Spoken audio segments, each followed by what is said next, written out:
राष्ट्रीय वनवासी कल्याण आश्रम के राष्ट्रीय अध्यक्ष स्वर्गीय जगदेव राम उरांव को जशपुर में आयोजित कार्यक्रम में श्रद्धांजलि अर्पित की गई।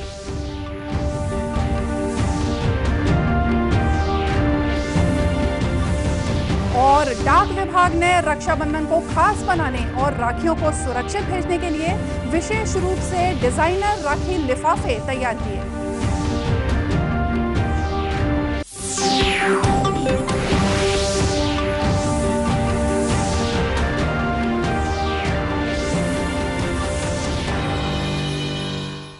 नमस्कार, आप देख रहे हैं दूरदर्शन समाचार। मैं हूं मोनिका शर्मा और आइए अब देखते हैं समाचार विस्तार से। 5 राफेल लड़ाकू विमानों की पहली खेप आज भारत पहुंच गई है। रक्षा मंत्री राजनाथ सिंह ने राफेल विमानों के अंबाला एयरबेस पर सुरक्षित लैंडिंग पर वायुसेना को बधाई दी है। इन विमानों को हरियाणा के अंबाला वायुसेना केंद्र में भारतीय वायुसेना में शामिल किया जाएगा। भारतीय वायुसेना के अंदर पहुंचने पर राफेल विमानों का स्वागत 2 सुखोई 30 विमानों द्वारा किया गया।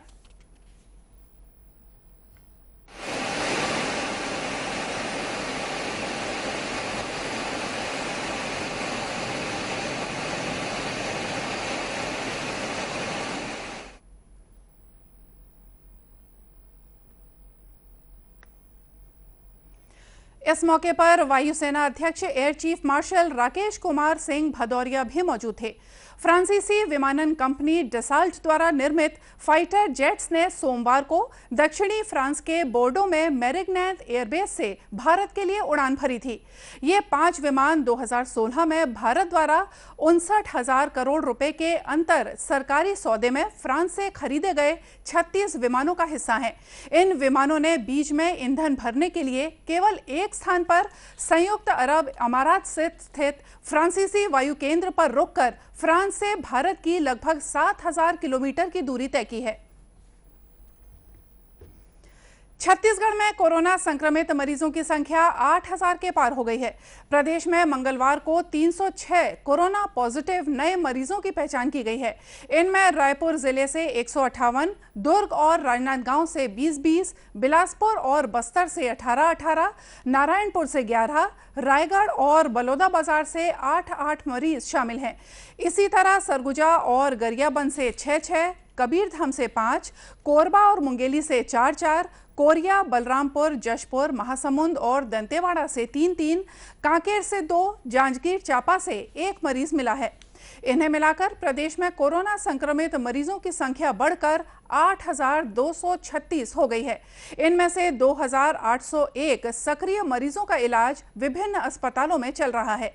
वहीं प्रदेश में कोरोना से मरने वालों की संख्या भी बढ़कर 46 हो गई है। इस बीच राज्य शासन के स्वास्थ्य विभाग ने रेड, ऑरेंज और ग्रीन जोन वाले विकास खंडों की नई सूची जारी की है।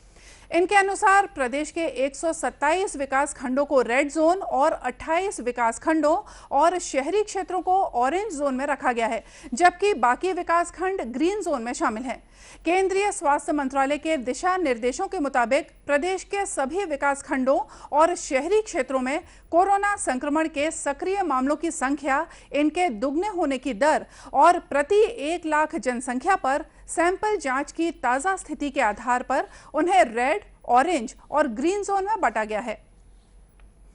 दूसरी ओर देश में कोरोना संक्रमण से स्वस्थ लोगों की संख्या 10 लाख तक पहुंच गई है। इसके साथ ही स्वस्थ होने की दर अब 64.51% हो गई है।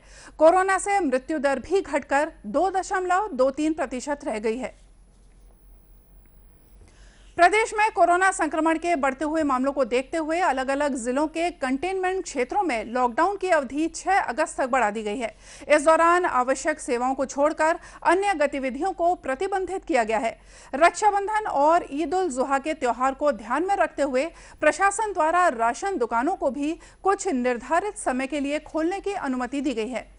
रायपुर नगर निगम क्षेत्र में भी लॉकडाउन के दौरान 29 और 30 जुलाई को सुबह 6 बजे से 10 बजे तक किराना दुकानें खुली रहेंगी।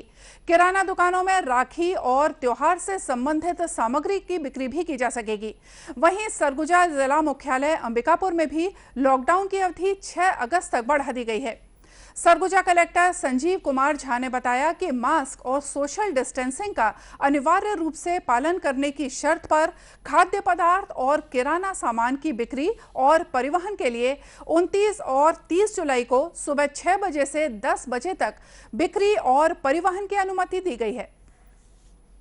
क्षेत्र में जो कोरोना की स्थिति है उसको देखते हुए सभी बिंदुओं पर विचार करते हुए 6 तारीख की मध्य रात्रि तक अंबिकापुर शहरी क्षेत्र में लॉकडाउन उसको जो प्रतिबंध का हमारा ये था पूरे कंटेनमेंट जोन घोषित करते हुए प्रतिबंध को 6 तारीख की मध्य रात्रि तक बढ़ा दिया गया है।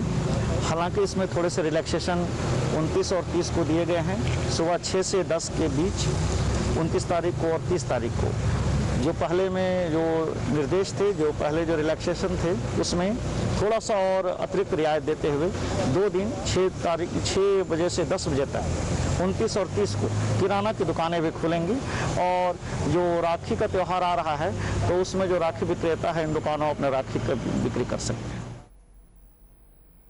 इसी तरह प्रदेश के दूसरे जिलों के नगरीय क्षेत्रों में भी कोरोना संक्रमण की रोकथाम के लिए लॉकडाउन के दौरान केंद्र और राज्य सरकार के जारी निर्देशों का कड़ाई से पालन करने के निर्देश दिए गए हैं। IRCTC और SBI कार्ड ने रूपे प्लेटफॉर्म पर अपना नया साझा ब्रांड वाला कॉन्टैक्टलेस क्रेडिट कार्ड जारी किया है। रेल मंत्री पीयूष गोयल ने आज नया कार्ड राष्ट्र को समर्पित किया है। इसमें नियर फील्ड कम्युनिकेशन नाम की टेक्नोलॉजी का इस्तेमाल हुआ है, जिसके जरिए कार्ड धारक इसे POS मशीन के साथ टैप करके लेन देन कर सकते हैं। इस अवसर पर रेल मंत्री ने कहा कि केंद्र सरकार प्रधानमंत्री नरेंद्र मोदी की मेक इन इंडिया की सोच के तहत रेलवे को हर क्षेत्र में आत्मनिर्भर बनाने के लिए प्रतिबद्ध है। इसकी बहुत अहम भूमिका रहेगी। टेक्नोलॉजी पोस्ट कोविड वर्ल्ड को डिफाइन करेगा और मुझे लगता है सभी हमारे लोगों की सुरक्षा के लिए ये एक अच्छा साधन बनेगा। मेरा अटल विश्वास है कि ये कार्ड सफल होगा। माननीय प्रधानमंत्री जी का जो सप्ताह है उसको पूरा करने में हम पूरा मेहनत करेंगे, योगदान देंगे। श्री गोयल ने यह भी कहा कि IRCTC और SBI का ये नया कार्ड रेलवे द्वारा मेक इन इंडिया की दिशा में किए जा रहे प्रयासों में से एक है। अखिल भारतीय वनवासी कल्याण आश्रम के राष्ट्रीय अध्यक्ष स्वर्गीय जगदेव राम उरांव को आज जशपुर में आयोजित कार्यक्रम में श्रद्धांजलि अर्पित की गई। इस अवसर पर राष्ट्रीय स्वयंसेवक संघ के सह सरकार्यवाहक सुरेश भैयाजी जोशी, केंद्रीय मंत्री फग्गन सिंह कुलस्ते और भाजपा के प्रदेश अध्यक्ष विष्णुदेव साय सहित देश भर से आए कार्यकर्ताओं और जनप्रतिनिधियों ने स्वर्गीय जगदेव राम को श्रद्धासुमन अर्पित किए। श्रद्धांजलि सभा को संबोधित करते हुए केंद्रीय मंत्री फग्गन सिंह कुलस्ते ने कहा कि वनवासियों की सेवा के कठिनतम मार्ग पर चलने के लिए स्वर्गीय जगदेव राम हमेशा से संगठन के पदाधिकारियों और कार्यकर्ताओं को उत्साहित करते रहते थे। उनके कार्यों को जारी रखना ही उनके प्रति सच्ची श्रद्धांजलि होगी। जगदेव राम जी हमारे उन श्रेष्ठ कार्यकर्ताओं में से और विशेषकर जनजाति समाज के कार्यकर्ता होने के नाते इस पूरे वनवासी कल्याण आश्रम का ये जो केंद्र है, इस केंद्र को स्थापित करने में भी उनका बहुत बड़ा योगदान और विशेषकर जनजाति समाज को जो क्षति हुई है इस देश में, मैंने लगभग 30-35 वर्षों से उनके साथ में व्यक्तिगत तौर से जुड़ करके मैंने अनेक ऐसे कार्यों में उनके मार्गदर्शन में हमने अनेक कार्यक्रमों को किया है। वास्तव में मैं ये कह सकता हूँ कि ऐसे पुण्यात्मक और ऐसे महान पुरुष जनजाति समाज में बहुत बिरले मिलते हैं। भाजपा के प्रदेश अध्यक्ष विष्णुदेव साय ने कहा कि स्वर्गीय जगदेव राम का निधन पूरे देश के लिए अपूरणीय क्षति है। उनके बताए मार्ग पर चलते हुए उनके कार्यों को पूरा करना हम सबका दायित्व है। आज अखिल भारतीय वनवासी कल्याण आश्रम के राष्ट्रीय अध्यक्ष स्वर्गीय श्री जगदेव राम उरांव जी की श्रद्धांजलि सभा थी, जिसमें भारतवर्ष के अनेक क्षेत्रों से बड़े बड़े लोग यहाँ पर आए और महामहिम राष्ट्रपति महोदय से लेकर उपराष्ट्रपति जी, प्रधानमंत्री जी, कई केंद्रीय मंत्री और कई प्रदेश के मुख्यमंत्रियों का शोक संदेश भी आया और ये पता चलता है कि स्वर्गीय जगदेवराम उरांव जी कितने विराट व्यक्ति थे, कितने वो महान व्यक्ति थे और हमारे जसपुर के सपूत थे, जसपुर के सिरमौर थे। इस बात का गौरव हम सभी जसपुर वासियों को है। कार्यक्रम को आरएसएस के सह सर कार्यवाह सुरेश भैयाजी जोशी ने भी संबोधित किया और कहा कि स्वर्गीय जगदेव राम पूरी जनजातीय समाज को अपना परिवार मानकर जीवन भर सेवा करते रहे।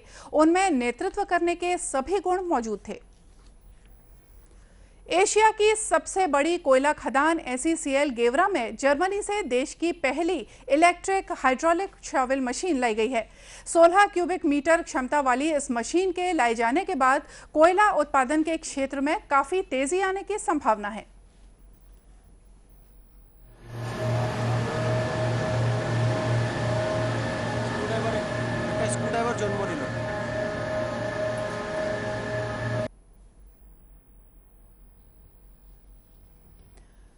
South eastern coalfield limited SECL के अधिकारियों ने बताया है कि बिजली से चलने वाली इस मशीन के परिचालन से जहां प्रदूषण नहीं होगा, वहीं गेवरा ओवरबर्डन की मिट्टी हटाने के काम में पहले की अपेक्षा ज्यादा तेजी आएगी। 20 करोड़ रुपए की लागत से खरीदी गई इस मशीन के साथ आने वाले दिनों में 3 और शॉवेल मशीनों को शामिल किया जाएगा। इन मशीनों के उपयोग से कोयला खदान गेवरा विस्तार परियोजना के अंतर्गत कोयला उत्पादन में भी तेजी आने की उम्मीद जताई जा रही है। छत्तीसगढ़ राज्य आजीविका मिशन बिहान के अंतर्गत स्व सहायता समूह के महिलाओं द्वारा रक्षाबंधन त्योहार के लिए गोबर की राखियां बनाई जा रही हैं। सरगुजा जिले के लुंड्रा विकास खंड के उरकेला और लमगांव स्थित गौठानों में ये राखियां निर्मित की जा रही हैं। राष्ट्रीय ग्रामीण आजीविका मिशन की कार्यकर्ता रफीकुन निशा ने बताया कि गोबर की राखियों के साथ ही धान, चावल, मोती, स्टोन और बांस का उपयोग कर सुंदर और मनमोहक राखियां तैयार की जा रही हैं। जी, मैं ये रक्षाबंधन के लिए स्व सहायता समूह की दीदियों के द्वारा यहाँ पर सुचारू रूप से हाथ से बनी हुई राखियों का संचालन करवा रही हूँ।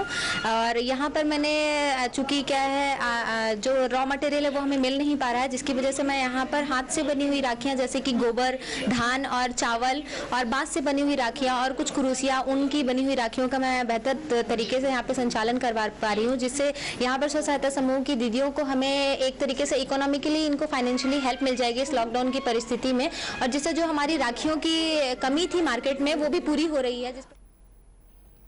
सरगुजा जिला पंचायत के मुख्य कार्यपालन अधिकारी कुलदीप शर्मा ने बताया कि महिला स्व सहायता समूहों को राखियां तैयार करने से आर्थिक लाभ मिलेगा। लोकल मटेरियल का यूज करके, जिसके तहत धान है, भूसी है, गोबर है और विभिन्न प्रकार की लोकल सामग्रियों का प्रयोग करके स्थानीय स्तर पर ही राखियों का उत्पादन किया जा रहा है। इसके माध्यम से 2-3 तरीके के फ़ायदे देखने को मिल रहे हैं। एक तो लॉकडाउन के समय में उनको एक आजीविका का नया स्रोत प्राप्त हो रहा है, साथ ही साथ उनमें एक हुनर भी विकसित हो रहा है जो उनके भविष्य में उनकी आय का सृजन करेगा और उनकी आय में वृद्धि भी करेगा। इसी को ध्यान में रखते हुए अभी हमारे ज़िले में लगभग 8 से 10 महिला स्वसहायता समूह के माध्यम से स्थानीय स्तर पर राखियों का उत्पादन किया जा रहा है और उनको लोकल जो दुकानदार हैं उनके माध्यम से टाई अप किया जा रहा है, जिससे उनकी बिक्री भी स्मूथ तरीके से की जा सके। स्व सहायता समूहों ने अब तक 5,500 राखियां तैयार कर ली हैं और प्रत्येक राखी की कीमत 20 से लेकर 35 रुपए तक रखी गई है। वहीं दूसरी ओर डाक विभाग ने भी रक्षाबंधन को और खास बनाने के लिए और राखियों को सुरक्षित भेजने के लिए विशेष रूप से डिजाइनर राखी लिफाफे तैयार किए हैं।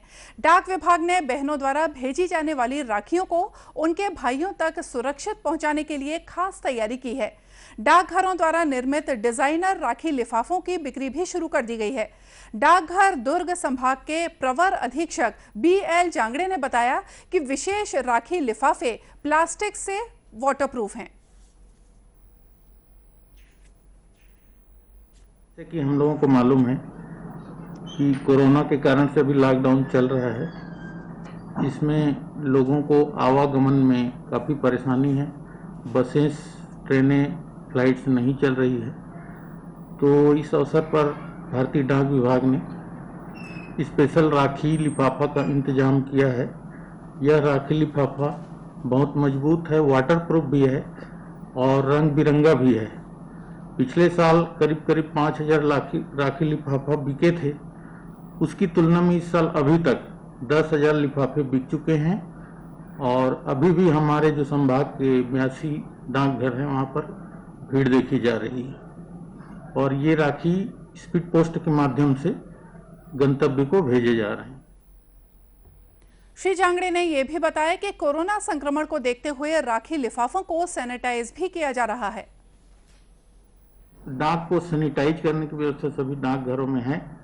बुकिंग के पश्चात भी इसको सैनिटाइज किया जा रहा है और वितरण के पूर्व भी सैनिटाइज किया जा रहा है। हमारे सारे कर्मचारी हैं, उनको मास्क और सैनिटाइजर प्रदान किया गया है।